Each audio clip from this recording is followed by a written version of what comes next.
Sabihin mo nga sa iyong katabi, partner. Ako ay excited sa gagawin ng Diyos sa buhay mo sa araw na ito. At pwede ko ba marinig ang palakpak ng mga excited? Yeah. Praise God. Good morning. Magandang umaga po. Ayan.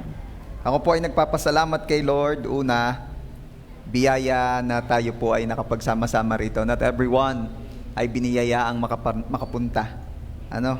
Dahil alam nyo naman, basta umulan, ay dumadami. Dumadami.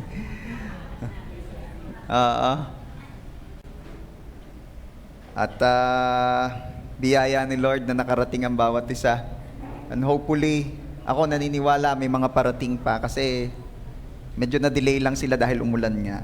Kaya alam nyo po ang isa sa lagi kong prayer, na lahat po tayo ay magkaroon na ng mga sarili-sarili nating mga sasakyan. Para naman hindi lagi nagko-commute. At ang prayer ko ay yung mga nakamotor at saka mga naka-tricycle na mababasa pa rin pagka malakas ang ulan. Ang prayer ko ay magkaroon kayo ng inyong mga four wheels. Hindi tricycle na may reserve na isang gulong, Dahil four wheels din iyon Okay. Kundi yun talagang four wheels, it's either car na hatchback or sedan o kung SUV, mas maganda. Ayan.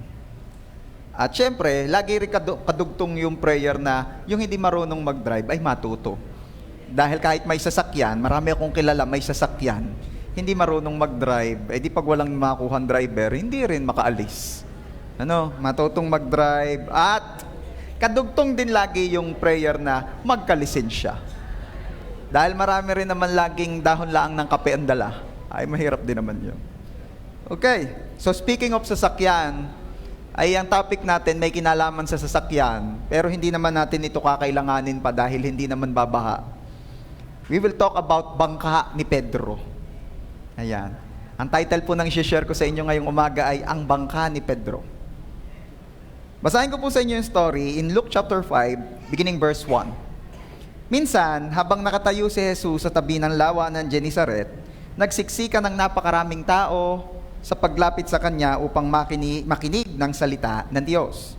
May nakita siyang dalawang bangka sa baybayin. Everybody say, dalawang bangka. One more time, dalawang bangka. Ito pinapaulit ko kasi babalikan natin yan mamaya at ang ganda-ganda ng ituturo ni Lord sa atin tungkol dyan mamaya. Next, sumakay siya sa isa sa mga ito na pag-aari ni Simon, also known as Peter. Hiniling niya rito na ilayo ng kaunti ang bangka mula sa baybayin. Naupo siya sa bangka at nangaral sa mga tao. Pagkatapos niyang mangaral, sinabi niya kay Simon, "Pumalaot kayo at ihulog ang mga lambat upang manghuli." Sumagot si Simon, "Guro, magdamag po kaming nagpagod, ngunit wala kaming nahuli. Ngunit dahil sa sinabi ninyo, ihuhulog ko ang mga lambat." Ganoon nga ang ginawa nila at nakahuli sila ng maraming isda, kaya't halos mapunit ang kanilang mga lambat. Kinawayan nila ang kanilang mga kasamahang nasa kabilang bangka upang magpatulong. Lumapit naman ang mga ito at napuno nila ang dalawang bangka, pat halos lumubog ang mga ito. Nang makita iyon ni Simon Pedro, siya'y lumuhod sa harap ni Jesus at sinabi, "Lumayo kayo sa akin, Panginoon, sapagkat ako'y isang makasalanan." Nang gilala siya at ang kanyang mga kasama dahil sa dami ng kanilang huli. Gayon din sina Santiago at Juan na mga anak na Zebedeo at mga kasiyosyo ni Simon. Sinabi ni Jesus kay Simon, "Huwag kang matakot. Mula ngayoy mga tao na. Sa halip na mga isda ang iyong huhulihin." Nang maitabi na nila ang mga bangka sa pangpang, iniwan nila ang lahat at sumunod kay Jesus. Si Lord po mapagpala sa pagkabasa ng kanyang banal na salita. Nakita po natin yung story. Ito ay familiar ang marami dahil naririnig natin yung nung sila ay walang huli and then here comes Jesus telling them what to do and wala. Ang dami na nilang huli at halos nga raw masira yung lambat at halos lumubog yung bangkang kanilang sinasakyan sa dami ng huling isda. At madalas yun ang naha-highlight. Pero hayaan nyo po na sa madalas nating naririnig na storyang ito ay makakuha tayo ng mga bagong aral na nagbubuhat sa Panginoon. And are you excited with that? Amen. But before that, let's pray. Father, We praise and glorify your name. We adore you. We honor you. Truly, Lord, there is no one like you. We worship you because of who you are and because of what you've done. We ask forgiveness sa aming mga nagawang kasalanan, kalabisan man iyon, kakulangan. Forgive us, O God, and cleanse us with your blood. Thank you, Lord Jesus, kasi ang katwiran niyo po ang nakikita ng Diyos Ama sa amin, hindi ang aming mga kakulangan. Salamat, Lord. Hayaan nyo na hindi ibilang sa amin ng aming mga pagkakamaling iyon upang maging hadlang upang daluyan ng pagpapala ng iyong mga salita ang buhay ng bawat isa. Bagkus, ang katuwiran at kaperpektuhan niyo po, O Panginoong Jesus, ang makita ng Diyos Ama sa amin upang ang bawat isa, lalo't higit ang inyong lingkod, ay maging daluyan ng pagpapala sa buhay ng bawat isa. Salamat, Ama. Gamitin niyo po ang inyong lingkod. Use me. Kayo po ang magturo. Banal na Espiritu, kumilos po kayong malaya sa aming kalagitnaan. We need you. And we are declaring your victory alone, O Lord Jesus, and the defeat of the enemy. In Jesus' name, we are asking, praying for a crystal clear message today. Turuan niyo po kami, mangusap po kayo sa amin. Ayaw po naming makinig sa kapwa-tao lamang. Gusto po namin kayo ang siyang magturo sa aming lahat. Salamat po, Ama. Alam naming diniringgin niyo ang panalangin ng inyong mga anak sapagkat kayo Diyos na mabuti at tumutugon sa lahat ng tumatawag sa iyo sa pangalan ng inyong anak na aming Panginoong Jesus. And Lord, I pray na yung mga kapatid naming parating pa lamang, bagamat maulan, ingatan niyo po sila. Biyayaan niyo po sila ng kakayanang makapunta rito. Biyayaan niyo po sila ng panahong ayon sa kanilang pag-attend. Hayaan niyo, Lord, na ang bawat isa ay makapunta ng maayos, safe and sound. Salamat po, Ama. At sa inyong mga kamay, tinatagubilin po naming lubos ang gawaing ito. Walang ibang mahayag, mataas, makilala, maparangalan, kundi ang tanging pangalan niyo lang po, Lord Jesus. Tago niyo po ako sa inyong likuran. Kayo po ang mahayag. Salamat po, Ama. Ito po ang aming dalangin. In Jesus' name. And everybody shout and say, Amen. Praise God. Para mas lalo po nating ma-appreciate yung story na aking binasa kanina, ay di ating himayin. And coming from these verses, ay kukuha po tayo ng mga bagong aral na ako po'y naniniwalang gagamitin ng Panginoon upang ang bawat isa po ay lalong mas mapalapit pa sa Kanya at mapagpalang lubos. Amen. Sabi po dun sa story, in verse 1, minsan, habang nakatayo si Jesus sa tabi ng lawa ng Genesaret, nagsiksikan ng napakaraming tao sa paglapit sa Kanya upang makinig na salita ng Diyos. Ito po ang setup, ito po ang setting. Si Jesus po ay nagtuturo sa may tabi ng lawa. At bakit yun ang naging venue na napili ni Jesus? Kasi si Jesus po kung magturo, namimili po talaga siya kung saan matao. Matao upang mas marami ang makarinig ng kanyang mga itinuturo. And imagine nyo po yung typical na tabing dagat o tabing lawa up to now, halos ganyan pa rin lagi ang eksena.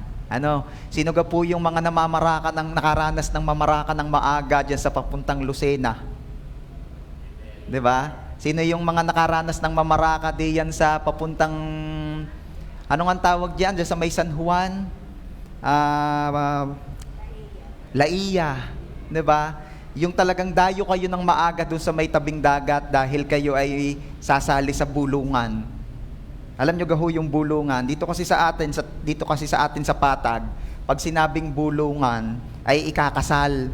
May ikakasal Pero meron din po akong na-witness, kapitbahay pa namin ay sigawan, hindi ho bulungan. Sabi ho nung ina, noong anak na babae na nabuntis, sabi, pinagkatiwalaan ko kayo! Tama na, chismis na iyon. Hindi pa pwede yung mga gayon, pero hindi laging nangangahulugang ang bulong ay bulungan talaga. Dahil na-witness ko, ibang-iba yun. Hiyawan yun, hiyawan. Okay. Alam niyo po dyan sa mga tabing dagat na gayaan, ang tawag po doon sa tawaran ay bulungan din. Bulungan din ho yun. Bakit bulungan?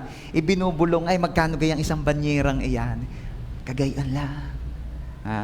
Para nga naman hindi masyadong steep ang competition. Iba-iba ang presyo nila yung mga nasa negosyo riyan, bulungan lang. Hindi mo pwedeng ilantad ang presyo mo dahil they will adjust. Ganun yun Halimbawa, ikaw, masyado kang bold sa presyo mo. Ang isang banyera mo, let's say, ng tamban ay 250 or 350 or 500.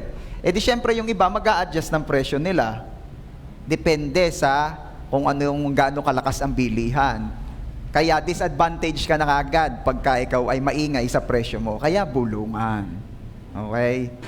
At alam nyo po, abang ini-imagine ko yon, merong nagtatawaran ng isda, merong mga kukwentuhan depende sa kanilang huli or etc. And here comes Jesus sharing words of God. At may mga tao pong kagaya nito na nakikinig sa Kanya. At dahil dumarami na ang tao, wala naman pong sound system noong. Di bali po kung ang Panginoong Jesus ay kagaya natin ngayon na merong lapel na ganito at may mga sound system na gayaan at maalwang. Kaya noon ang tendency ng tao ay lumapit sa nagsasalita para mas marinig nila. At sa kalalapit nila, si Jesus ay nasisiksik. Yan, nilalatag ko muna po sa inyo yung sitwasyon para ma-picture out nyo, para ma-imagine ninyo. The best way para mas maunawaan po ang salita ng Diyos ay by bringing yourself to the setting. Okay? Kaya pwede mong sabihin after this, I've been there, andun ako, parang nanggaling ako doon, na-experience ko talaga. Okay? At dahil nga ang tendency ng bawat tao ay lumapit upang mas marinig ang nagtuturo, ang Panginoong Jesus po ay nasisiksik na. Sabihin mo nga sa iyong katabi, nasisiksik na. Ayan. Kaya, everybody say once again, nasisiksik.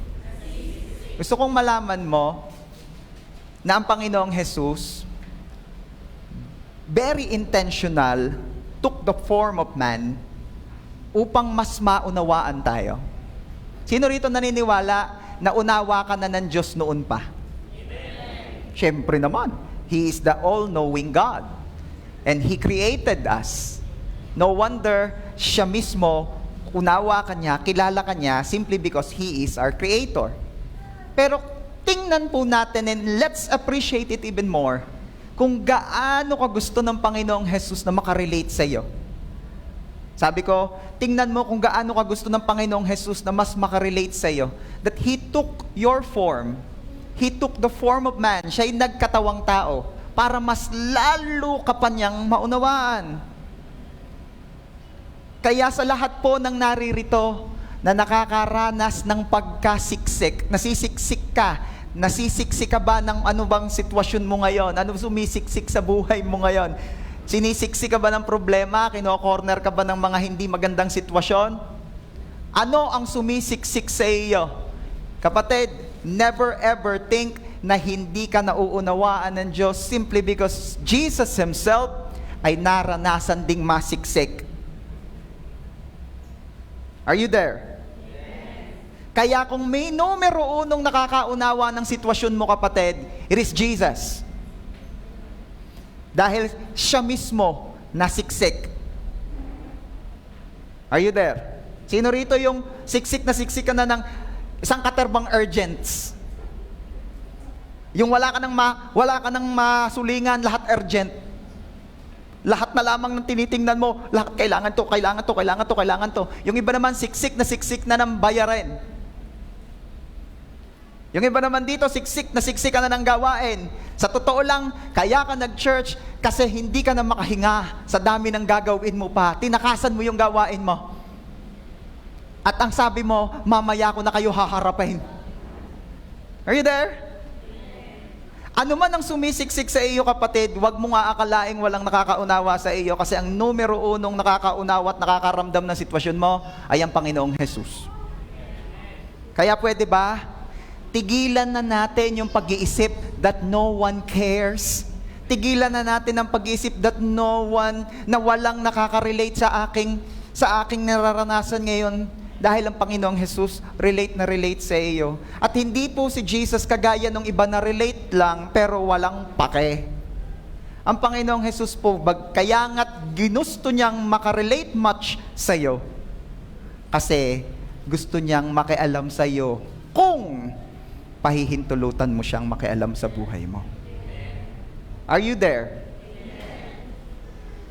Kaya Ang sabi ron, nagsiksikan ng napakaraming tao sa paglapit sa Kanya upang makinig ng salita ng Diyos. Okay. Alam nyo, may kanya-kanyang dahilan ng mga tao sa paglapit kay Jesus. Ayan. Sige, ilabas mo. Yan. Kanya-kanya tayo ng dahilan ng paglapit kay Jesus. Marami ang lumapit kay Jesus because they need healing. Karamihan ganyan. They need healing. They need physical healing dahil may mga sakit karamdaman. They need spiritual healing. Baka kasi yung sabi nga ay hindi na doktorin. Okay? Marami rin po ang lumapit kay Jesus dahil may hinihiling, may pinagpe-pray. Gustong magkatrabaho, gustong magkaroon ng negosyo, gustong lumago ang kung ano mang pinagkakakitaan sa buhay, gustong magkanegosyo, gustong magkanobyo, nobya, kakasama na yan. Gustong magkaroon ng answered prayer, kung ano man. Marami rin naman po ang lumapit kay Jesus, hindi dahil sa may gusto, kundi dahil napilitan. Itinulak, hinila, kinaladkad. At naalala ko po nung mga una, ako po yung tipo na ayaw kong sumama sa church. Decided na ho ang tatay ko, ang nanay ko, at mga kapatid ko, sila ho'y nagayak na, ako'y nasa kulambu pa. Bakit? Ayaw ko. Kaya, humanda yung mga aayaw-ayaw kay Lord, nagiging pastor yan.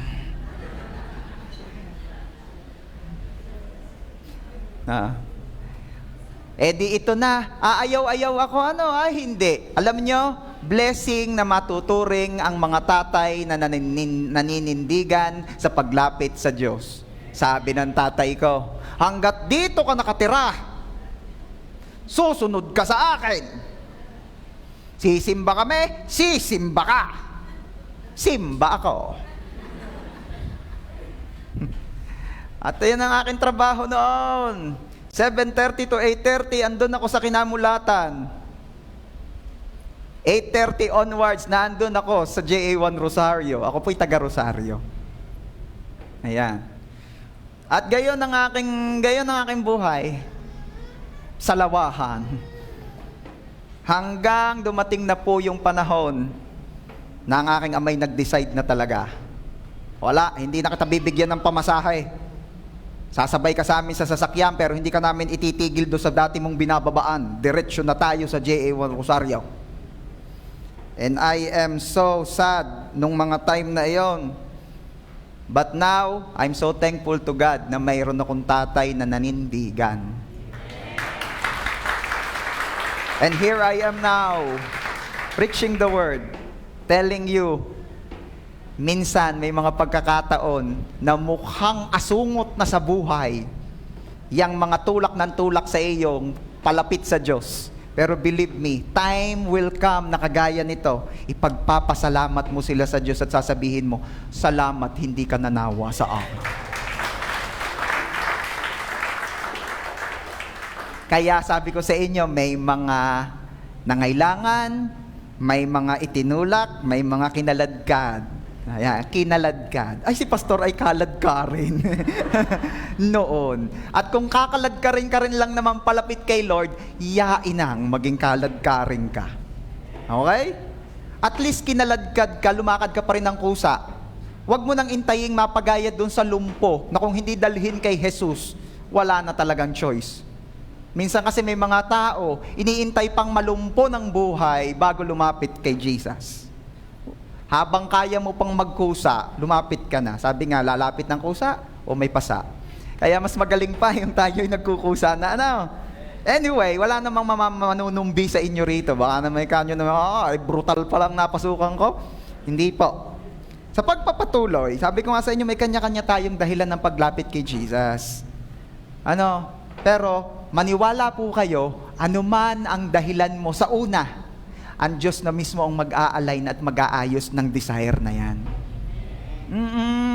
Nakwento ko naman na sa iba sa inyo, na isa sa naging motivation ko, kaya ako'y nag-church nung una, ay dahil may sister na maganda akong nakikita sa church.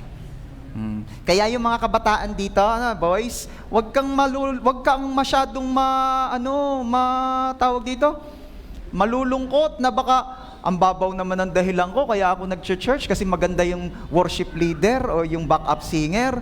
Wag kang malungkot kasi talaga namang minsan ganyan ang dahilan nung iba. Yung iba naman ang hanap merienda. Yung iba naman ang hanap fellowship. Yung iba naman ang hanap malamig doon. It's okay. Time will come, aayusin ni Lord yan hanggang mamaya pa, kaya ka napunta kasi si Jesus na talaga ang gusto mo. Okay. Tuloy natin. May nakita siyang 2 bangka sa baybayin.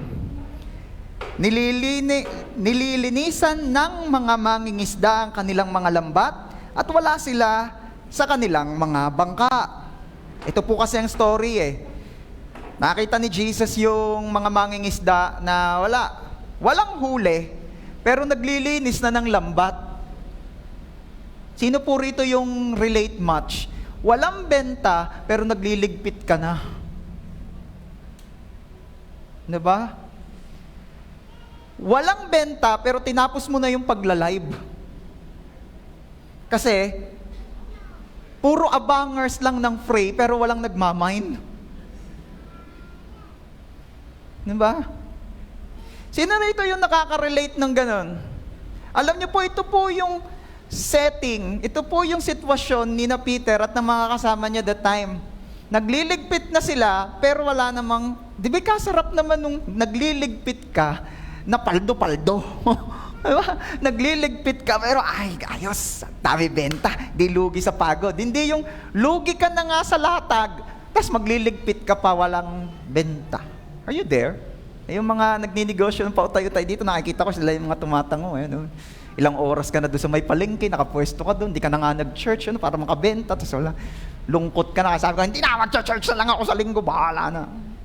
Diba? Nainis na. Okay. Yun ang sitwasyon And on verse 3, sabi po roon, sumakay si Jesus sa isa sa mga ito na pag-aari ni Simon. Hiniling niya rito na ilayo ng kaunti ang bangka mula sa baybayin, na upo siya sa bangka at nangaral sa mga tao. Ano po yung nakita natin kanina doon sa verse 2? May 2 bangka. Once again, pwede bang banggitin natin lahat? May 2 bangka. Isa pa, may 2 bangka. Bakit ko ba ito pinapaulit-ulit sa inyo? Kasi meron akong sasabihin sa inyo riyan Di ba sabi ko sa inyo, merong mga lumalapit kay Jesus at iba't iba ang dahilan ng paglapit kay Jesus. Okay? At ito mapapansin mo, sa lahat ng lumapit kay Jesus na may iba't ibang dahilan at kadalasay may kailangan, mapapansin mo, merong pinipili agad na sagutin ni Lord, meron din namang hindi agad. Let's say for example, we are so blessed kay Lord in the life of Brother Ray na instant healing. Diba? Palakpakan naman natin si Lord. Lumapit kay Lord, magaling na agad. Pinagaling agad ni Jesus. At meron din naman marami sa ating lumapit kay Jesus, pero hanggang ngayon hindi pa talaga totaling natutugon. Are you there? Diba? Kagaya ko na hanggang ngayon, wala pa yung aking Royal Blue na brand new RAV4. Tagal-tagal ko na pinagpe-pray. Wala pa. Anong punto? Kagaya po ito ng 2 bangka. As you can see, in Luke chapter 5 verse 3, sumakay si Jesus sa isa sa mga ito. Hindi pinili yung 2, isa lang. Hindi parehong pinagbigyan, isa lang. Sabi mo nga sa iyong katabi, bakit isa nga lang ang pinili? Gusto kong malaman mo, church, na sa lahat ng lumalapit ng may kanya-kanyang dahilan, merong napipili agad na mapagbigyan. Meron talagang agad napipili. Okay? At ano man ang karahilanan ng Panginoon doon, we are not in a proper place to ask Him. Kaya nga nung minsan, ang Panginoong Hesus na rin mismo nagkukwento patungkol sa isang mayamang lalaking may-ari ng ubasan na umupa ng mga manggagawa. May pumasok ng umaga, may pumasok ng tanghali, may pumasok ng hapon, at may pumasok nung patapos na. At nung pinasweldo, pare-pareho ang sweldo. Nagtatampo, nagagalit at nangunguwestiyon ngayon yung mga nauna at sinabi, kami ay mga nagtiis ng init ng araw sa maghapon. Samantalang iyan, malapit ng mag-uwian, ipinarehas mo lang na sweldo sa amin. At ano ang sabi ng mayamang lalaki na ang Panginoong Hesus mismo nagkukwento? Bakit? Wala ba akong karapatang bigyan ang sino man ng nais kong ibigay? It's Jesus telling to the people na kanyang tinuturuan by that time na, bakit? Questionable ba o kailangan bang maipaliwanag ang Diyos sa atin kung meron siyang ipagpapalain? At kung kagayon o kagarne ang ibibigay niya? Nagagalit ba kayo dahil ako'y mabuti? Yun ang sinabi ng mayaman doon sa mga nangungwestiyon sa kanya. So going back sa pinag-uusapan natin ngayon, may mga pagkakataon talagang may napagbigyan na at merong hindi pa. At it doesn't matter, it doesn't mean na ang Diyos may favoritism. It doesn't mean na ang Diyos ay hindi fair. And actually, going back sa salitang fair, hindi talaga fair si Lord. Sabihin mo nga sa katabi mo, hindi daw fair si Lord. Teka. Parang ang sakit sa tenga nun. At saka, Pastor, naka-live tayo. Mag-ingat kayo sa mga sinasabi nyo. Sabihin nyo, hindi fair si Lord. Kung meron akong kilalang fair, ay si Lord dapat yun. Pero ikaw mismo, sinasabi mo, hindi fair si Lord. Yes, I am confident, claiming to all of you, at kahit mga nasa live na nakikinig niyan ay nationwide and worldwide, hindi fair si Lord. Kasi kung fair si Lord, dapat sana tayo ang mamatay sa krus and not His Son Jesus. So sa tingin nyo, fair si Lord? Hindi siya fair. Kasi kung patas ang Diyos, wala nang tira dito. Kung patas ang Diyos, ubos na tayo noon pa, sapagkat ang kabayaran sa kasalanan ay kamatayan. At lahat nagkasala. Walang sino mang nakaabot sa kabanalan ng Diyos. Are you there? So thanks be to God na siya'y hindi fair. At ang pagiging unfair niya ay back up ng love niya na laging pumapabor sa'yo. You see? Sino rito yung alam mo and confident kang i-claim na deserve kang mabuhay pa hanggang ngayon after everything that you've done? Not even me. But here we are, enjoying the unfairness or what we call grace of God.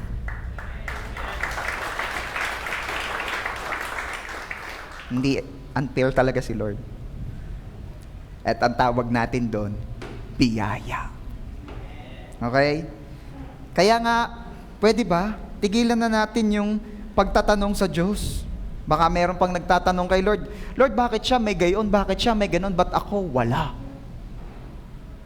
Bakit siya gayon na? Bakit siya gayon na? Ba't ako ganito pa? Kung mag-alala, alam ng Diyos ang ginagawa niya. Pagpapatuloy. Luke chapter 5, verse 4. Pagkatapos niyang mangaral, sinabi niya kay Simon, pumalaot kayo at ihulog ang mga lambat upang manghuli. Ano ang makikita ninyo rito? Nagsimula na ang mga tao, and I believe including Peter, ay lumapit kay Jesus. So everybody say, lalapit. Ayan. Tapos, ang susunod doon, nakita ninyo, may dalawang bangka, pero isang bangka lamang ang pinili ni Jesus, and that is the bangka of Peter. And you also see in this verse, na ano? Verse 4, na ano? Na sa dami-rami ng taong sumisiksik kay Jesus, si Pedro na lamang kinalaunan ang kinakausap ni Jesus. Napansin nyo? Bakit? Sa dami-rami ng naroroon, si Peter na lamang ang kinausap.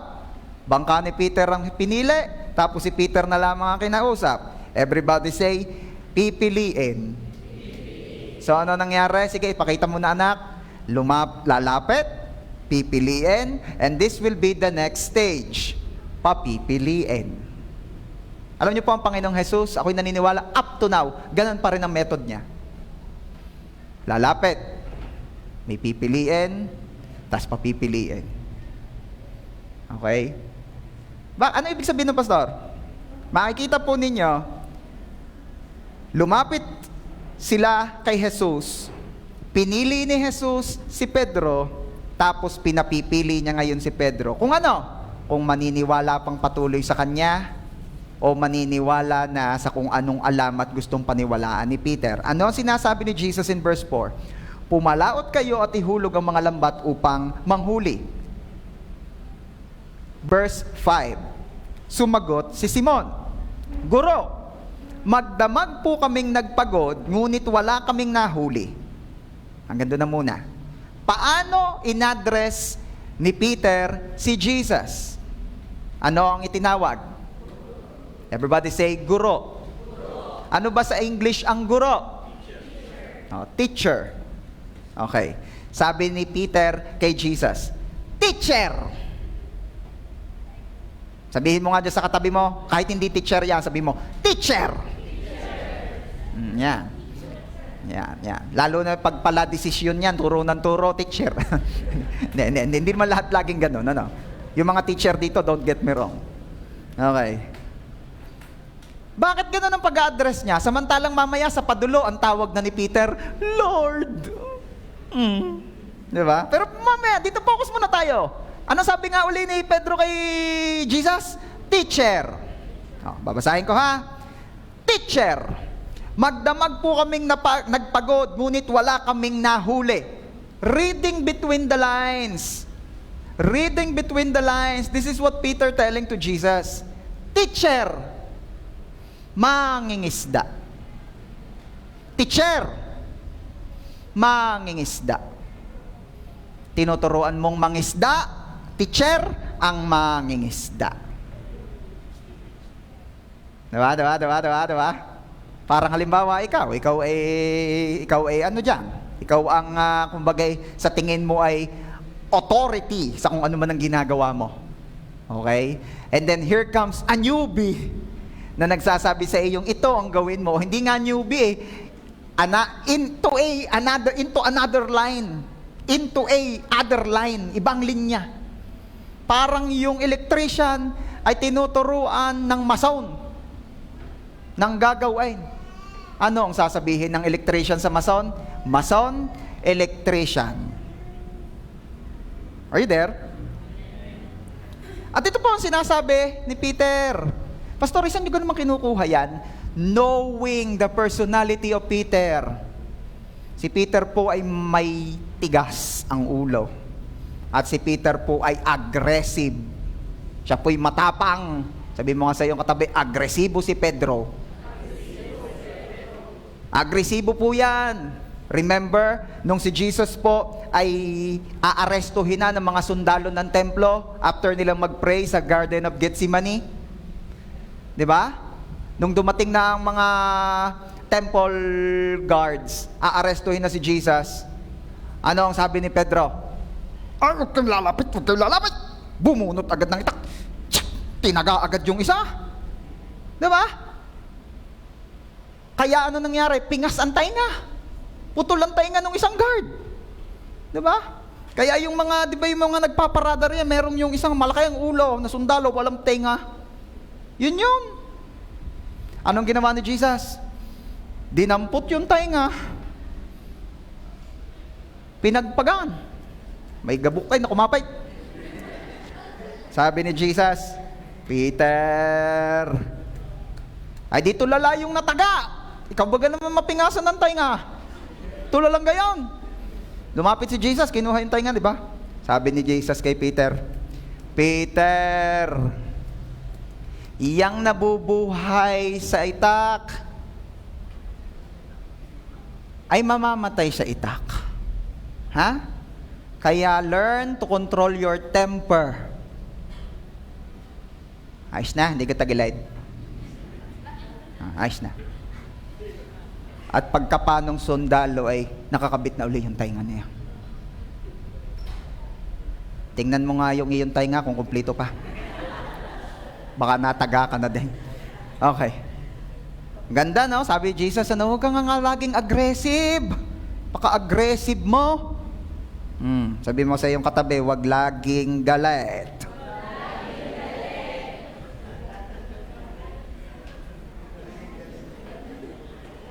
Agad-agad. Diba? Ano pa? Para may background tayo kung sino si Peter. Sabi ni Jesus sa kanyang mga disciples, nung pinapatungkol niya ang kanyang pagkamatay and muling pagkabuhay, sabi ni Jesus, ako ay mamamatay, ipapako ako sa krus. Sabi ni Peter, Lord, mamamatay kayo? Hindi ako papayag over my dead body. Ano ang sabi ni Jesus? Tigil-tigilan mo nga. Hindi po pwede, hindi mo naunawaan ang sinasabi mo. Pag ako'y hindi namatay, kayo ang mamamatay. Kailangan ako'y mamatay, ako'y pambayad. Siyempre, hindi ma-inelaborate ni Jesus yun dahil di mo maintindihan ni Peter eh. Pero ni-rebuke or kinorek niya si Peter at sabi niya, Peter, tumigil ka, hindi mo nalalaman sinasabi mo. Bakit? Agresibo si Peter. At ito na, may pagka-challenge po itong sinasabing ito ni Peter kay Jesus. Jesus, ako ang mangingisda. Ikaw ay teacher ngayon. Self-proclaim ka pa nga eh. Karpintero ka nga. Self-proclaim ka lang eh. Hindi ka naman pariseyo. Then here you are, telling me what to do. Pero ano makikita ninyo sa dulo? Verse 5, ang sabi po ron, ngunit dahil sa sinabi ninyo, ihuhulog ko ang mga lambat. Once again, tingnan ninyo yung flow ng nangyayari. Lalapit, pipiliin, papipiliin. Lalapit, pipiliin, papipiliin. Lahat ay lumalapit kay Jesus. Pero mapapansin ninyo, merong mga sincere talaga sa paglapit kay Lord. At alam ni Lord kung sino yon, kaya sila'y pinipili ni Jesus. The next step will be, papipiliin naman sila kung magpapatuloy sila ng pagtitiwala at pagsunod kay Jesus. Kahit pa ito'y kontra sa kanilang pagkaunawa, sa kanilang mga nakasanayan at mga kaalaman. At pag pumasa ka sa susunod na test na ito, sa susunod na stage na ito, aba, humanda ka na. Dahil patindi na ng patindi at paganda na ng paganda ang ipararanas ng Diyos sa iyo.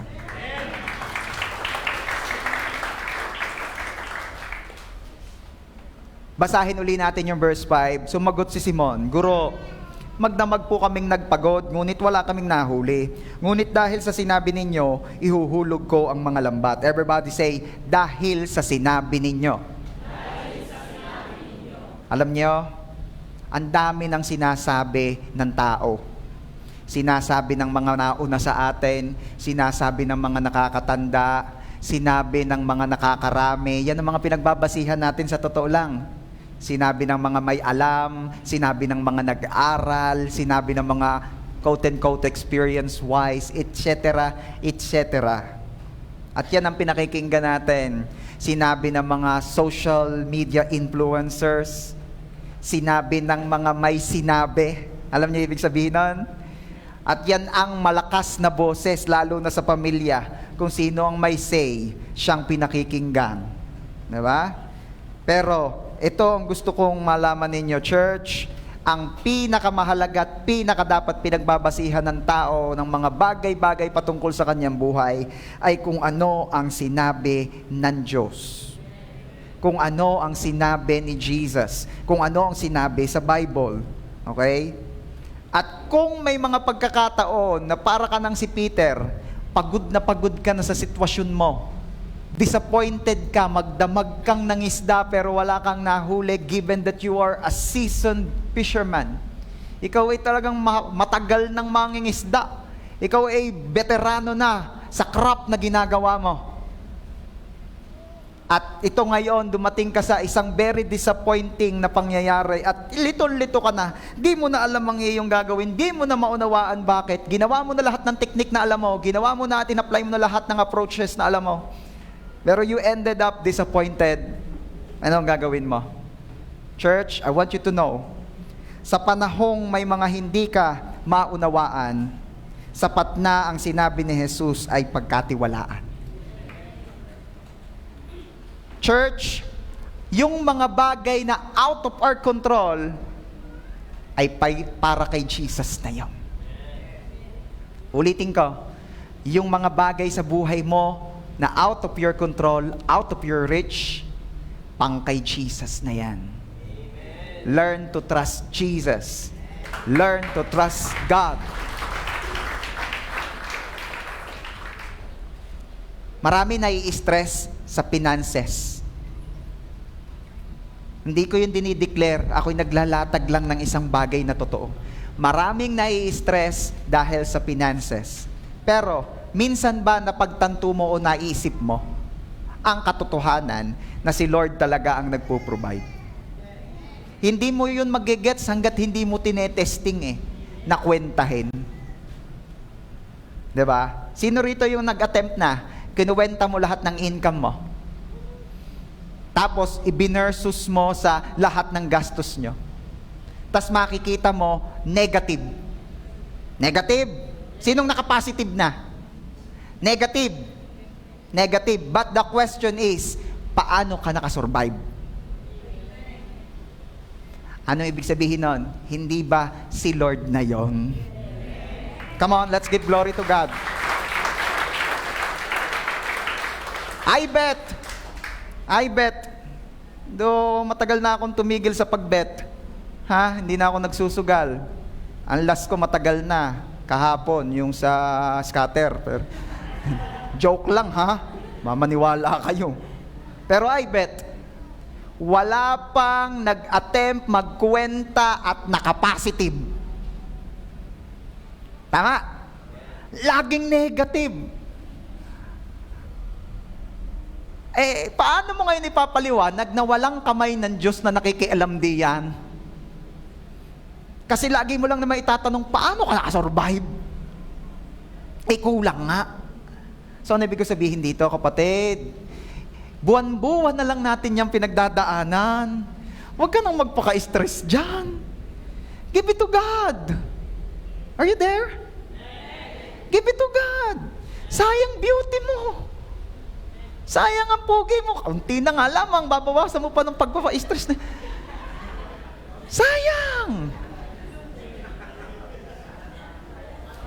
Church, again, pwede ba basahin natin itong lahat? 1, 2, 3, basa!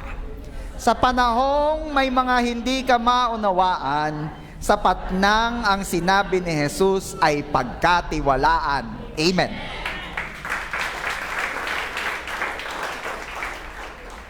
Di sinabi niya yan, ano?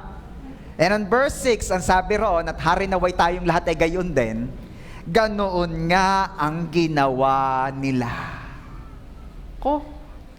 Ano nga yung sinabi mo kanina? Pag di maunawaan, salita ng Diyos ang pagkatiwalaan. At ang sabi ng verse 6, ganoon nga ang ginawa nila. And I pray na yun nga ang gawin nating lahat. Tuloy. Ganon nga ang ginawa nila at nakahuli sila ng maraming isda, kaya't halos mapunit ang kanilang mga lambat. Wow! At ano ang nararanasan ng mga sa Diyos ay nagtitiwala? Basahin mo. Laging sumasagana ang mga sa sinabi ni Jesus ay hindi nagduda. Amen. Sino rito yung gustong maka-experience ng breakthrough sa buhay?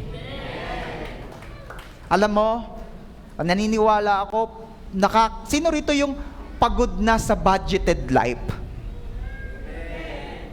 Yung pagod ka na sa laging sapat lang, kasi di ba, sabi nung iba, pag ikaw ay nakakaraos sa maghapon, ipagpasalamat mo na yon. Kapag ikaw ay hindi nagkulang at nakaraos ka sa maghapon, ipagpasalamat mo na yon. And that's a good thing, na ikaw ay marunong magpasalamat for everything that you've experienced, na iyong naranasan, natanggap for that day.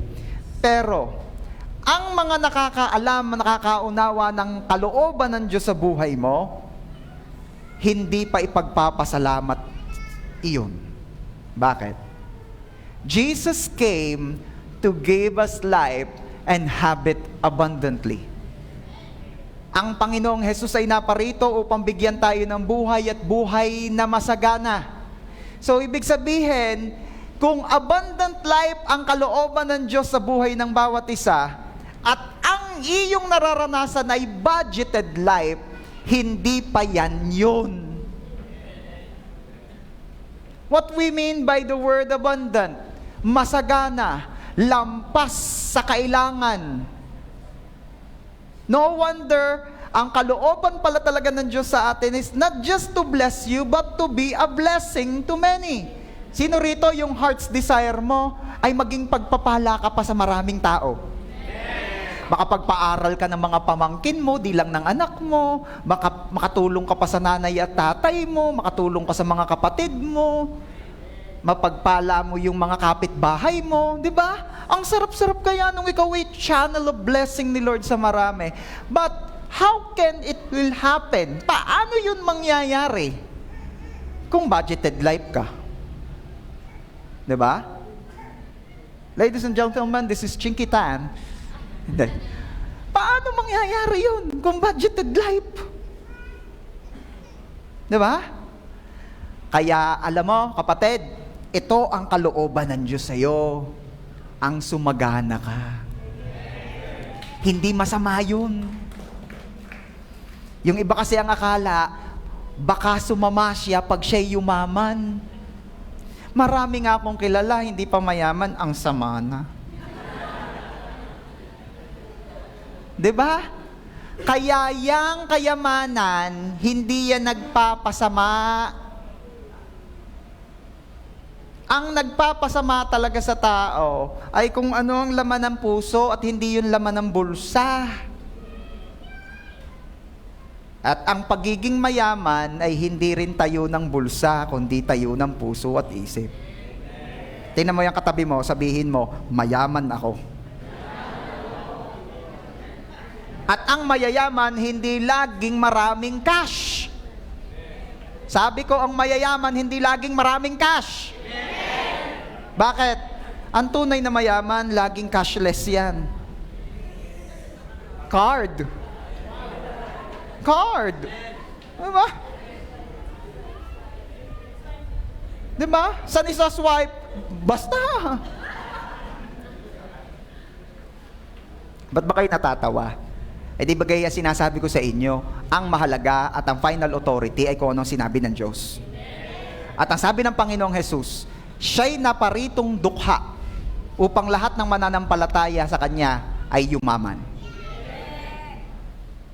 Hindi niyo ba napansin, ang Panginoong Jesus ay anak ng Diyos, Diyos ng mga Diyos, hari ng mga hari, may-ari ng lahat.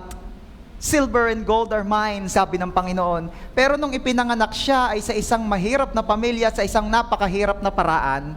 Sino rito ang mas hihirap pa kina Jesus?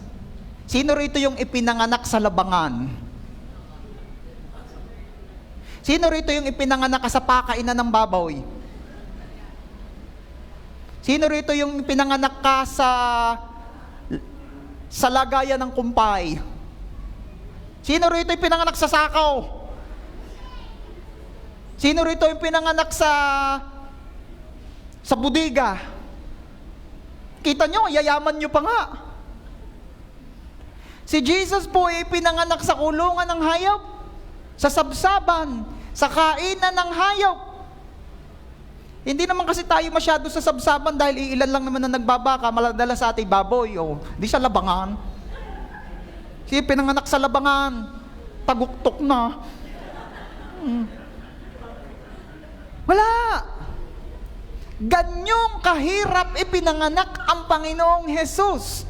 At bakit sa kabila ng kanyang karangyaan sa langit, pinaglilingkuran siya ng mga anghel day and night, ay pinili niya ang gayong kaparaanan ng kapanganakan. Bakit?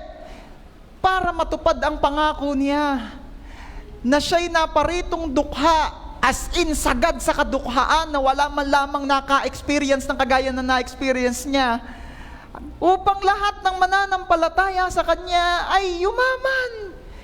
That is God's will for all of us. Pastor, kung yan po ang kalooban ng Diyos sa buhay ko, ba't hindi pa po ako nayaman? nagsisimula na.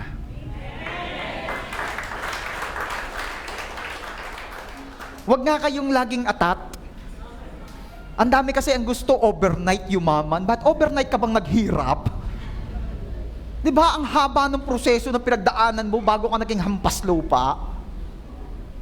Di ba? Ang dami nang inubos mong pera, ka-order sa Shopee at Lazada, ang dami mong... Sino rito yung umorder nung yung rubber na pampaumbok ng mask para hindi dumikit sa mukha mong kaartihan mo? Sinong umorder nun? Sinong umorder? Di ba merong ganon? Oh, nasaan na? Kaartihan mo. Di ba? Nag-aksaya ka ng pera doon. Masyado ka kasing kakakita mo eh. Church, please nga, click. Think before you click. Ha? Sayang ang pera mo. Ala, babainti naman, babainti. Bumainti ka ng bumaintay. Nakaw. Sa dami ng kababainti mo. Pastor Gar, may paghihirap ko. Ngayon, hindi. Banda-banda rin ang kwentahin mo at manghihinayang ka. Karamihan hindi kailangan. Kaartihan na lang. Hindi ko na ilagay diyan eh. Okay. Pastor, may karapatan naman mag-inarte at maganda naman. O, siya, sige. Sige na, bigyan na. Okay. Nasaan na ka? Nasa? Lazada. Tanyo, yun ang mga natatandaan ninyo. Okay.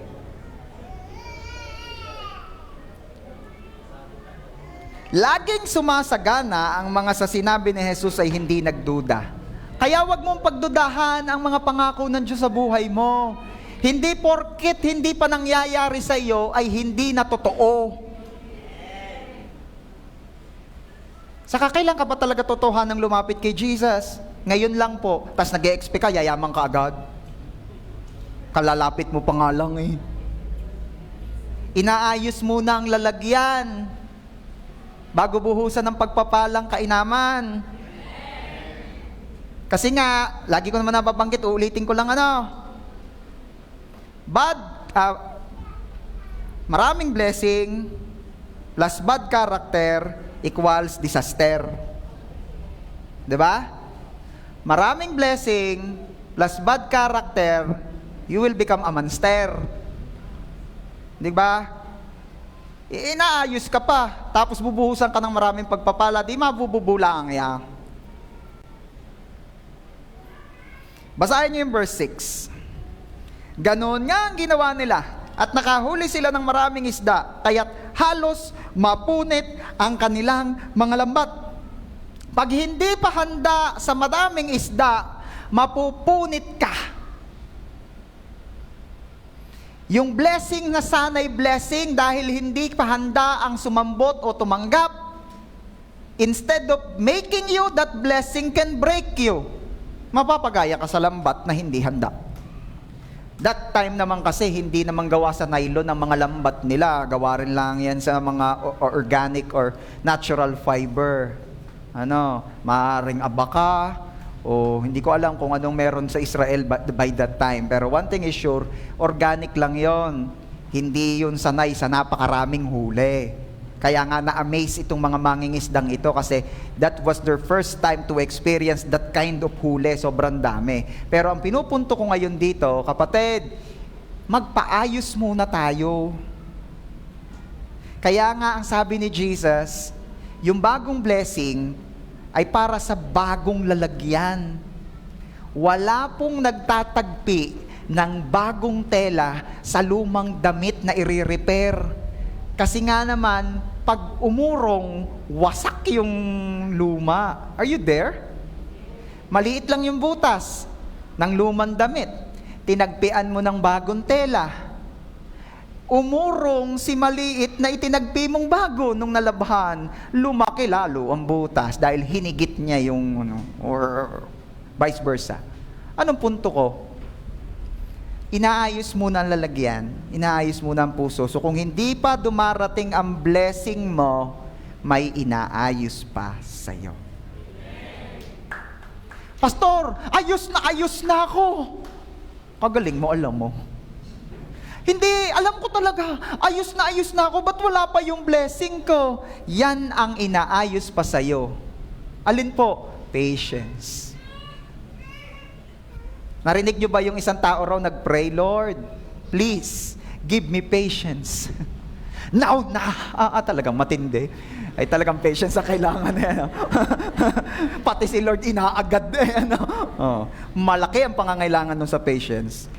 Kaya pag naiinip ka na, may inaayos pa. Tuloy natin.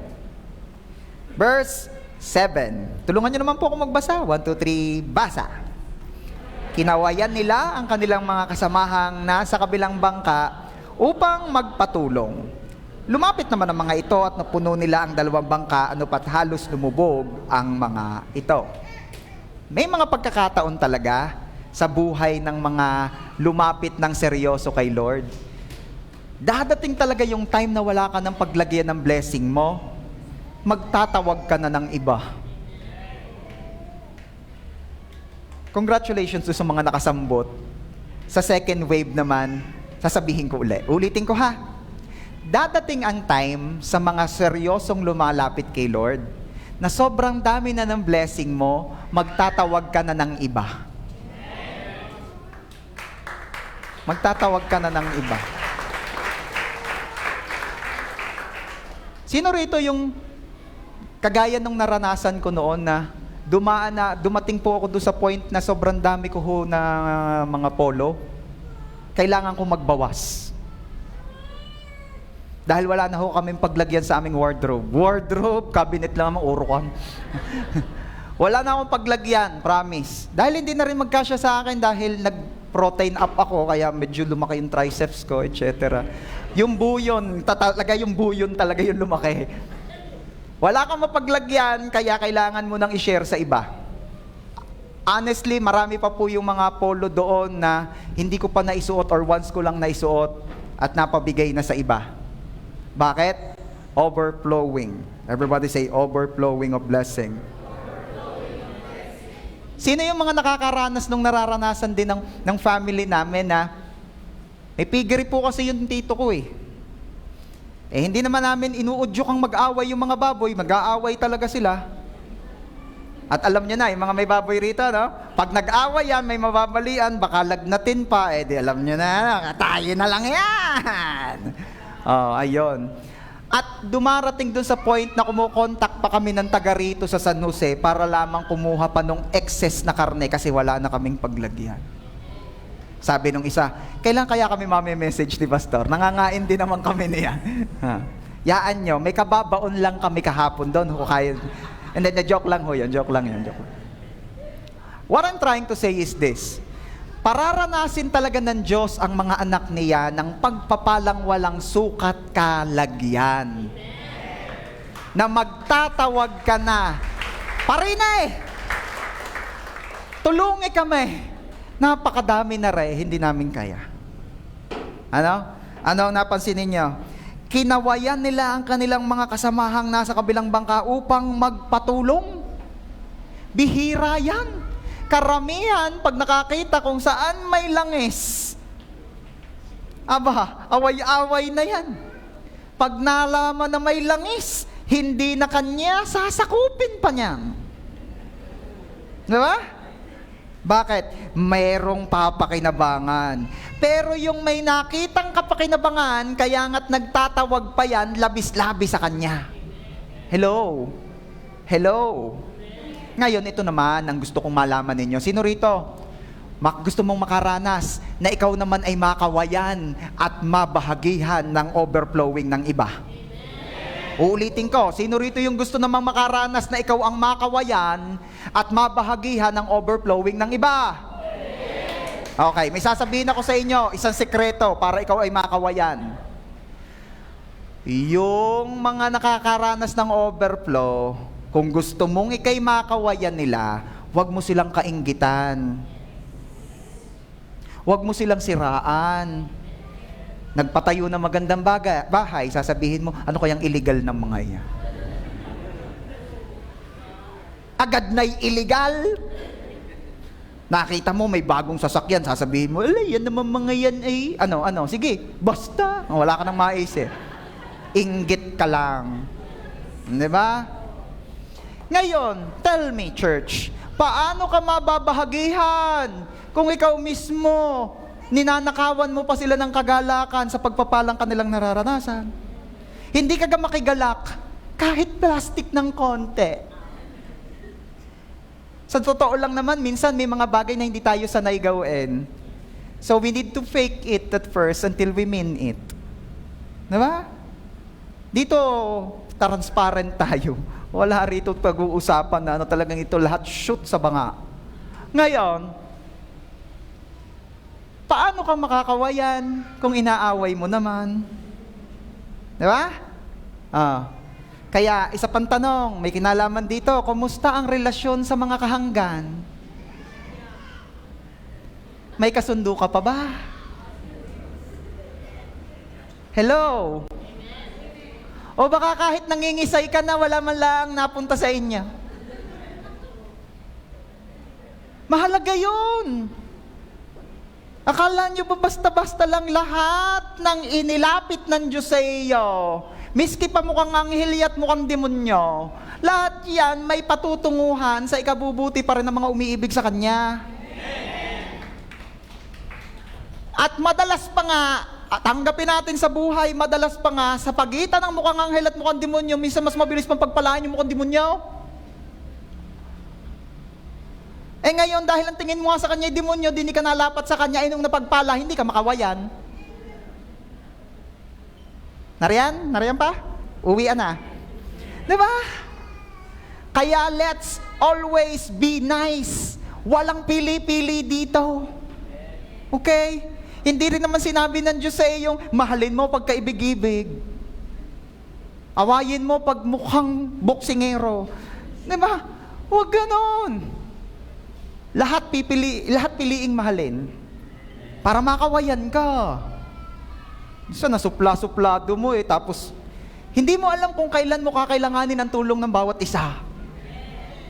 Mamaya pa, at bakit madalas parang sinasadya ng panahon at ng pagkakataon, no kung sino pa yung bigla mong kakailanganin, siya pa yung inaway-away mo noong. Diba? Ngayon, hiyang-hiya kang lumapit. Bakit? Siyang inaway-away mo noon. Tapos ngayon siya palang kakailanganin mo. Ang galing-galing talaga ni Lord. Ang galing mo, Lord. More pa ng ganun. Kababait kasi natin. Diba? So, anong lesson? Wala lang. Hindi. May lesson dyan. Church, mahalaga relasyon. Pahalagahan ng relationship. Hindi po tayo magbabawas ng kaibigan, ha? Ano nga yung term ng mga kabataan ngayon dyan?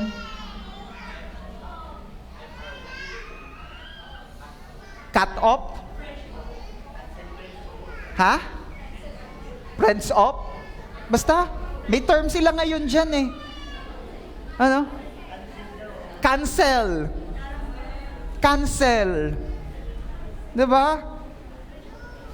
Masakit na sa tenga ni Ken yung cancel kasi nagdi-deliver ng mga parcel yan. Cancel na naman daw. Sabi ni Ken, cancel na naman. Ayaw na niya na yan. Ayaw na niya na. Lugi raw sa takbo. Okay. Asa kasi BJ, nasa si BJ, cancel na naman daw. Okay. Cancel.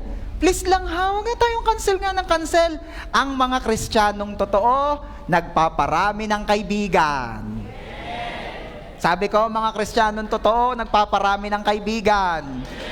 Hindi nagbabawas yan. Amen ba? Babawas ka ng kaibigan, mamaya kung sino pang kinancel mo, siyang kailangan mo. Magparami ng kaibigan. Bakit? Kakandidato? Hindi. Paano mo ipapakilala sa kanila si Jesus kung di mo sila friend? Friend na nga, minsan di pa pagkatiwalaan. 100 beses nang ini-invite, ayaw pang sumama. Ay baka mahilig sa 101 Dalmatians, sa pa 101 sasama na yan. Okay, tuloy. Di ba sabi ko sa inyo kanina, merong pinili na, merong waiting pa. Ano sabi ko? merong mga pinili na, merong waiting pa. Ilan ang bangka sa storya kanina sa simula? Dalawa. Ilan ang pinili? Isa. Tingnan ninyo. Verse 7, basa. Sabay-sabay. 1, 2, 3, basa. Kinawayan nila ang kanilang mga kasamahang nasa kabilang bangka upang magpatulong. Lumapit naman ang mga ito at napuno nila ang dalawang bangka. Ano pat halos lumubog ang mga ito. Sa mga hindi pa napipili, may good news ako sa inyo. Ipakita ninyo yan. Hindi ka man naunang piliin para pagpalain. Wait for God's timing. Baka ikaw ang backup boat ni na Peter.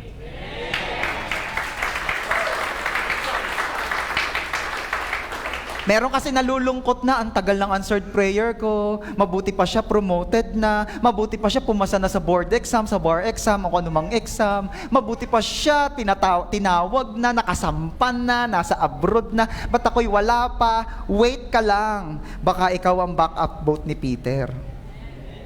Baka ikaw yung pangalawang bangka. Hindi porkit hindi ikaw ang una, at ikay pangalawa, ay kulelat ka na.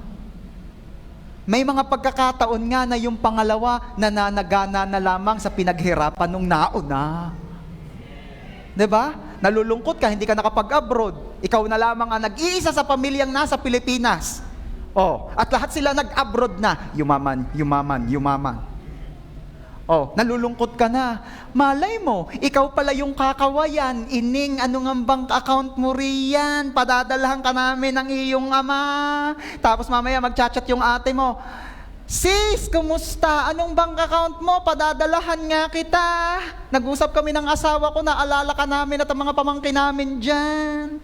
At yung isa pa, ate, anong kailangan mo? Anong bank account mo? Padadalahan kita.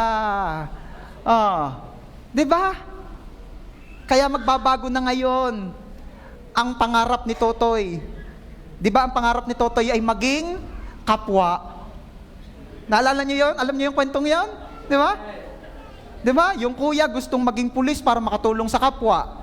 Yung ate gustong maging doktor para makatulong sa kapwa. Nung tinanong si Totoy, anong gusto mo paglaki? Kapwa. Para tutulungan ako ni kuya, tutulungan ako ni ate. Di ba? Hindi niyo alam yon? Magbabago na pangarap ni Totoy, hindi na kapwa, kakawayan. Sino rito? Gusto mong kakawayan ka ng masasagana? Anong bank account mo, Jason? 'Di ba?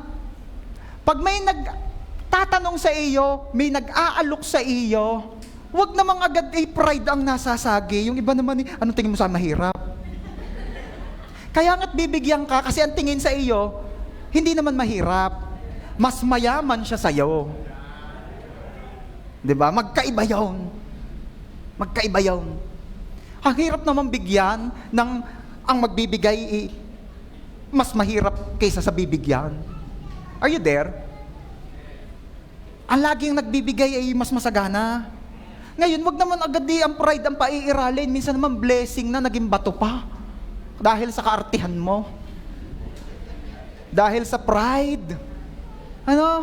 Kaya pag may nagtanong, anong iyong, bibigyan kita, wag namang agad ng paiiralin ba't mo ko bibigyan? Mukha nag ako mahirap. Mukha nag akong kawawa. May mga ganyan. Alam ko naman dito, walang gayon Pero may mga ganyan. Wag pride ang paiiralin. Okay? Madalas, blessing na dahil pride ang pinairal, naging bato pa. Okay. So once again, this is a good news for everyone, lalo na dun sa hindi pa napipili, sa mga hindi pa nakaka-experience ng answered prayer. Oo nga't number 2 ka, oo nga't second ka, second option ka, second choice ka, pero huwag kang mag-alala. Dadating ang timing mo, kakawayan ka at sasabihin, Parine, aray aming pinanampalatayaan.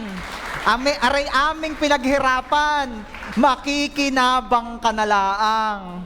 Kasarap kaya ng gayon. Alam nyo, ito'y naka-record At ito'y babalikan ng mga susunod na generation ng JA1 San Jose Church.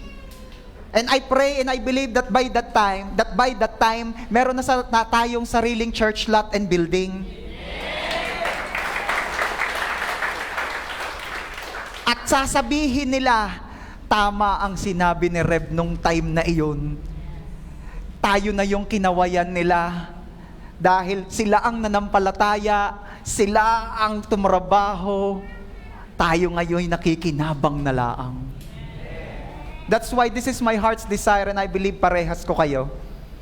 Para pagdating ng next generation ng mga anak natin, ng mga magiging apo natin, mga kaapuhan pa, di na sila magre-rent. Di na sila magtsatsaga sa maliit na area. They will also enjoy and experience yung malaking church na matatawag nilang home. Kanila. It will happen at malapit na. Palakpakan natin si Lord. Malapit na po ako matapos, verse 8, nang makita iyon ni Simon Pedro, siya'y lumuhod sa harap ni Jesus at sinabi, lumayo kayo sa akin, Panginoon, sapagkat ako'y isang makasalanan. Madalas isa ring tendency ng tao, upon Jesus revealing Himself, how good He is. Ganito kasi talaga yun eh. Pagharap mo sa Diyos, parang kang nananalamin. At nakikita mo kung gaano siya kabuti at kung gaano tayo naman kasama. And minsan, parang si Pedro, Lord, lumayo po kayo sa akin, hindi po ko karapat-dapat sa inyo. But I want you to know, and this is a good news, God doesn't call the qualified.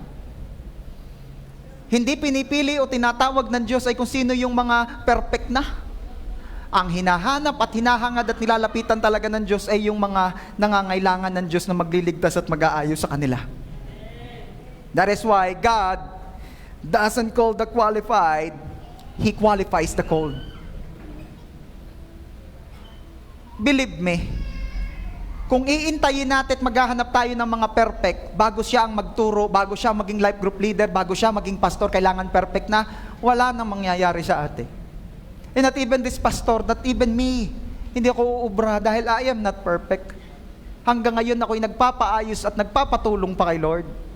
Kagaya nyo rin lamang. It just happened na ako'y naririne, pero pare-pareho lang tayo nangangailangan ng Diyos at pare-pareho lang tayong inaayos ng Diyos dito. But what is my point? Whenever makita mo ang kaperpektuhan ng Diyos, talaga makikita mo kung how imperfect we are. Please, wag naman tayong dadating doon sa point na lalayo tayo dahil doon. Kaya nga ang Diyos ay lumalapit sa atin kasi gusto niya tayong umayos. Amen? Magkaiba yung ayusin eh. May mga tao rin kasing akala niya ayos na siya eh. Kaya masakit sa tenga niya yung ayusin. Para bagang papakialaman, parang i-overhaul. Okay? Pero kapag sinabing umayos, mas aayos ka pa. Ngayon, it's between you and the Lord na lamang kung magpapaayos ka pa talaga o magpapa-improve ka na lang ng kung ano yung sa tingin mo'y ayos ka na.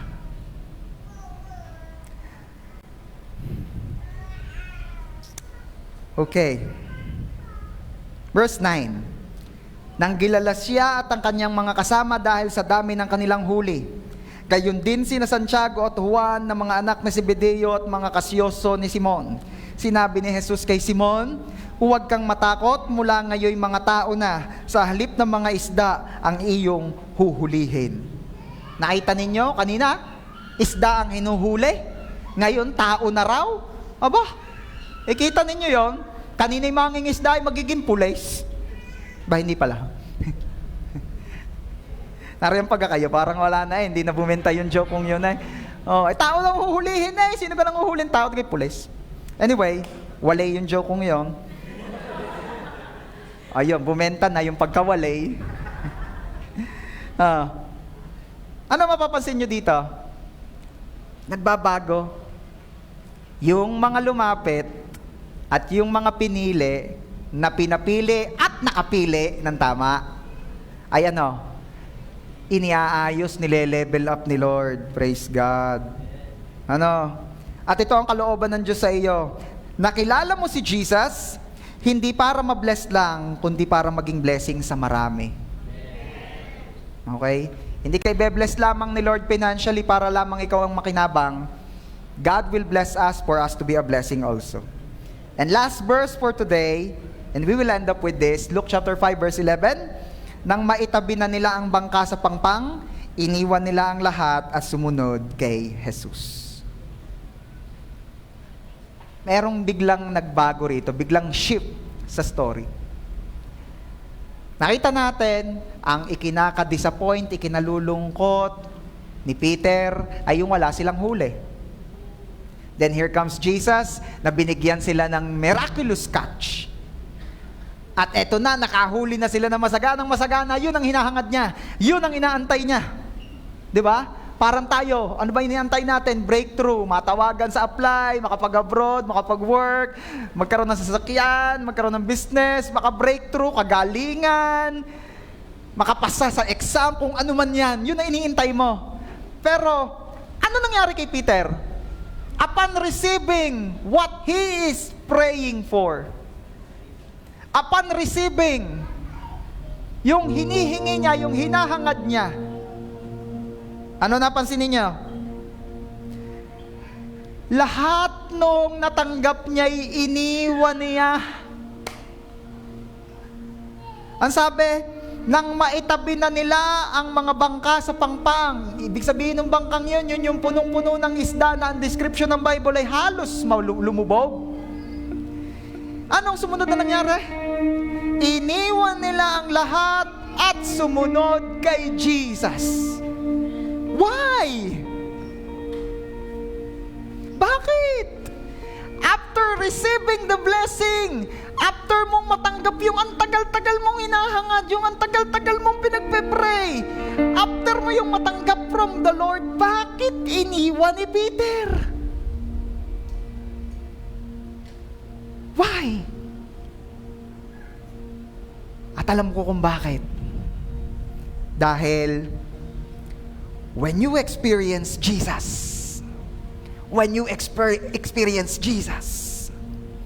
you will see that blessings are just fringe benefits of knowing Him. Pag naaranasan mo si Jesus, makikita mo na ang pagpapala, anggi na lamang ng presensya ng Diyos sa buhay mo. Ampiyas na lamang. Yang pagpapala, wala eh. Normal na yan pag na kay Jesus ka. At kung magiging matalino ka kapag nauunawaan mo ito at nararanasan mo na ito, na ang pagpapala pala'y normal at natural na lamang nakasunod kabuntot ni Jesus, anong gagawin mo? When you experience Jesus, you will see that blessings are just fringe benefits of knowing Him, because the real blessing is Jesus Himself. Si Jesus mismo ang pagpapala at nakita ni Peter ito. Sabi ni Peter, for a very long time I am praying for breakthrough. For a very long time I am dreaming of a life na higit sa meron akong buhay ngayon. But now, for a very long time, akala ko ang pinagpe-pray ko'y maraming ani, maraming huli, maraming blessing. But now, mas naunawaan ko, ang hinahangad ko palang buhay na mas higit sa kung ano meron ako ngayon ay yung buhay na kasama si Jesus. And sabi ni Peter, natagpuan ko na ito ngayon, naranasan ko na ito ngayon, na-meet ko na ngayon ng aking answered prayer. Walang iba kundi si Jesus. I am willing to give up everything para lang hindi mawala ang answered prayer kung ito. Jesus Himself is the blessing. May I invite everyone to stand up, please? Lahat ng nagsasabi ngayon dito na akala ko for a very long time di pa ako nakaka-breakthrough. Akala ko for a very long time may pinagpe-pray pa rin ako. Akala ko for a very long time hindi ko pa natatanggap ang heart's desire ko. Ngayon na-reveal na sa iyo, knowing Jesus is your blessing na pala. Knowing Jesus is your blessing na pala. At makikita mong yung mga ipinagpe-pray mo, fringe benefits na lang. Dagdag na lang. Automatic nang matatanggap mo, mararanasan mo as you go along in this life with Jesus. Or maaari rin namang isa ka sa kagaya ng Peter kanina na upon seeing the goodness of the Lord, then here you are, nagsasabi, Lord, lumayo po kayo sa akin. Ako po'y makasalanan. Lumayo po kayo sa akin. Hindi po ako karapat-dapat magpatuloy sa inyo. Maybe you're one of this person. Maybe you're like Peter kanina. Pero ano ang napansin ninyo sa sagot ni Jesus after saying yun, after nung sabihin ni Peter? Sinabi ba ni Jesus, oo nga, makasalanan ka? Sinabi ba ni Jesus yon? Hindi. Ang sabi pa nga ni Jesus, ipinopromote kita. Kanina mangingisda ka lamang. Sabi ni Peter, makasalanan po ako. Pinopromote pa nga kita. Magiging disciple na kita ngayon. Makasalanan po ako. Disciple ka. Gawin kitang disciple, ipopromote kita, pagpapalain kita. Hindi dahil makasalanan ka, kundi dahil inamin mo ngayon na makasalanan ka. At alam ko namang di mo kayang gamutin ang sarili mo. Alam ko namang hindi mo kayang remedyohan yan on your own. At sa pag-amin, nagsisimula ang paggaling.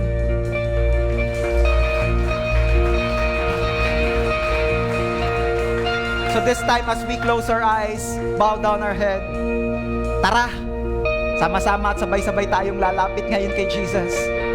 Ano man ang kalagayan mo, hindi mo kailangang magmaskara, hindi mo kailangang magsuot ng kung ano pa, hindi mo kailangang magkunwari. Just be you. Dahil yan ang gusto ni Jesus. Lumapit tayo ng kung sino ka talaga. At ang lahat ng lumalapit sa Panginoong Jesus, kung sino ka talaga, ikaw ang makakatagpo ng pagpapala at himala ngayon. Hallelujah. Pwede ba bang nakapikit ka, huwag mong tingnan niyang katabi mo, hindi ka kayang baguhin ang katabi mo, hindi ka kayang kilusan yan, wala yang magagawa sa iyo. Bang nakapikit ka, hayaan mo ang Diyos ang kumilos sa iyo ngayon.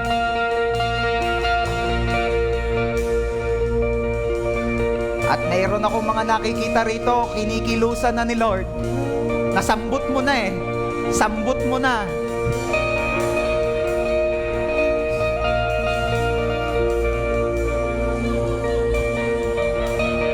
Sasabihin mo ngayon kay Lord.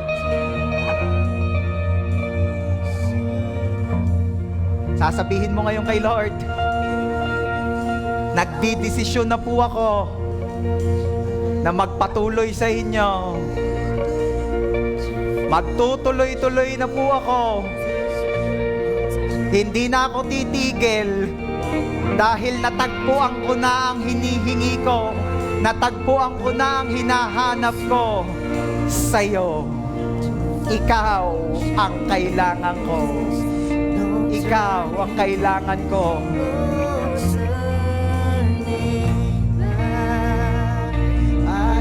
Decided to follow Jesus, no turning back, no turning back. I have decided to follow Jesus, no turning back, no turning back.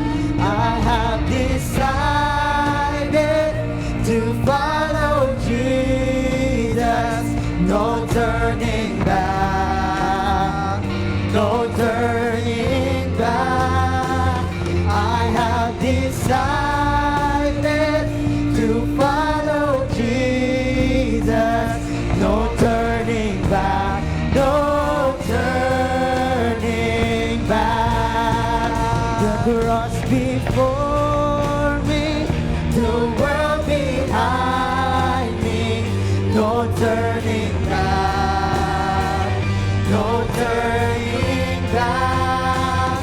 The cross before me, the world behind me, no turning back, no turning back. Christ is enough for me. Christ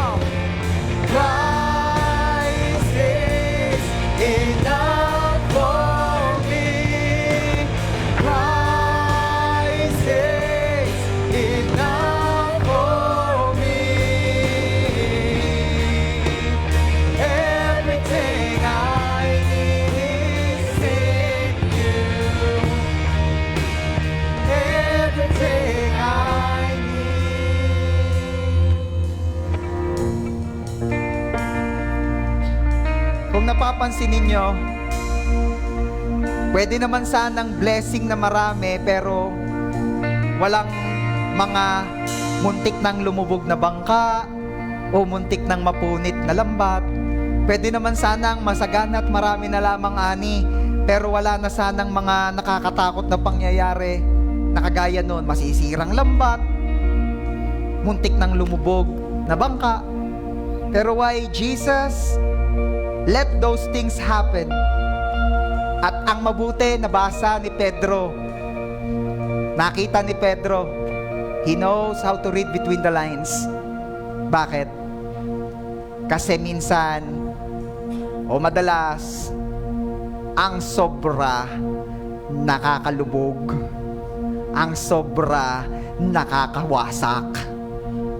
At nakita ni Peter at pinakita ni Jesus kay Peter, Peter, sobra na ang paghahangad mong makahuli ng maraming isda.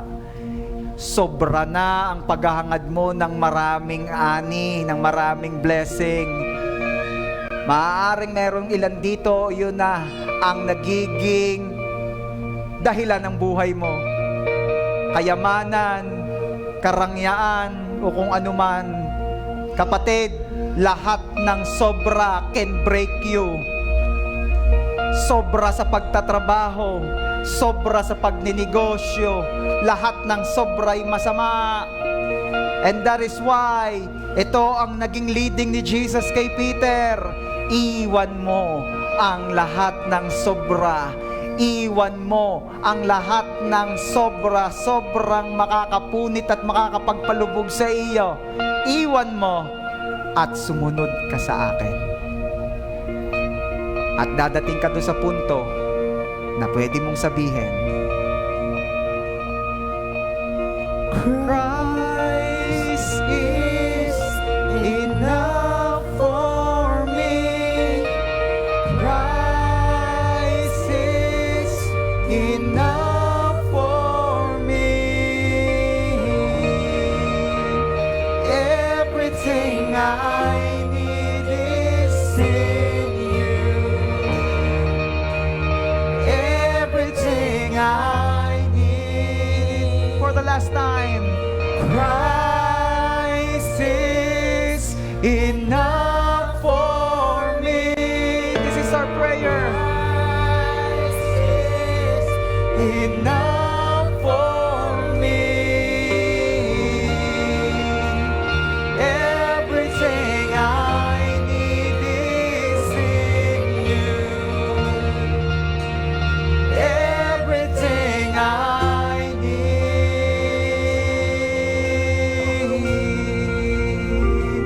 This is our prayer, Lord. In Jesus' name, amen. Amen.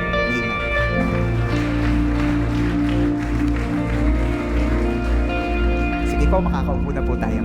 God bless you.